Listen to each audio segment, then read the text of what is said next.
Well, it's no secret that young voters were one of the keys to President Obama's election triumph in 2008. But will they be there for him this year? That's right. The economy is still limping along, and though there are signs of recovery, the young are feeling the effects of the downturn more than most. Karen Brown joins us this morning with more. Good morning, Karen. Good morning to you, Nancy and Jim. I want to make sure you guys are warm in that studio, yeah? We're doing okay. Probably not as warm as you in that big coat. Yeah, there you go. Well, and I hope the folks in the New York control booth are warm too, because it's 22 degrees out here.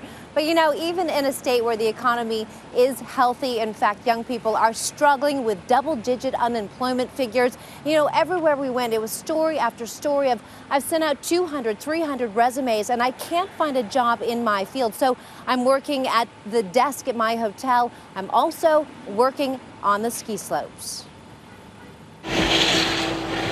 April DeShane isn't snowboarding just for fun. Her hometown slopes are the only place she could get a job. It's kind of just like that kick in the face. A long way from her graphic design degree. You actually did this? Yep. When you look at that, I get really proud? happy.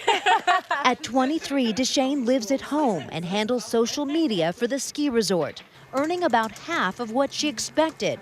Philip Karen is in a similar situation. I wouldn't have ever got in this place if I didn't know my dad. He'd expected to work in this mill with his father, as his grandfather and great-grandfather had done before him. The recent college graduate now keeps the place up and hopes someone will buy it. Most of my family has been through this mill in the past 100 years. Even in New Hampshire, where unemployment is low, the rate for young people is twice the state average at 12.2%.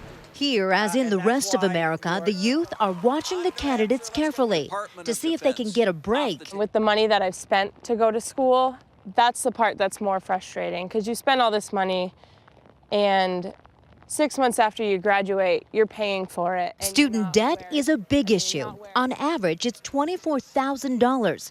A recent Harvard survey found over half of all so-called millennials, 18 to 29-year-olds, think the U.S. is headed in the wrong direction. The youth vote is going to be a very important for the general election. Republican political strategist Chuck Rund. Republicans, in addressing economic issues, are probably going to direct an awful lot of the concerns the youth have. This is the first time I've really actually felt invested and interested in politics in my life. I felt more compelled to be a part of it.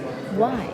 I'm a mother, and I'm, of course, interested in my son's future. You want a juice? 29-year-old Melissa Hilton has a 7-year-old son with autism. I want to work in a field where my son will be proud of me, that I'm making a difference, and now I'm just working in a machine shop. what is it that you'd like to be doing? Well, my bachelor's degree is in criminal justice. A lot of the budget cuts have been resulting in a lot of jobs in that area being cut. You're pro-life, I understand? Yes. She's attending political events for the first time to see if any candidate can change her life. It gave me a sense of empowerment. However, she's still undecided and not alone. In 2012, 45 million millennials could make up the largest potential voting bloc in the nation if they vote. Will you take part in the Republican primary? I'll consider it. Philip Karen is pretty sure about what he'll do.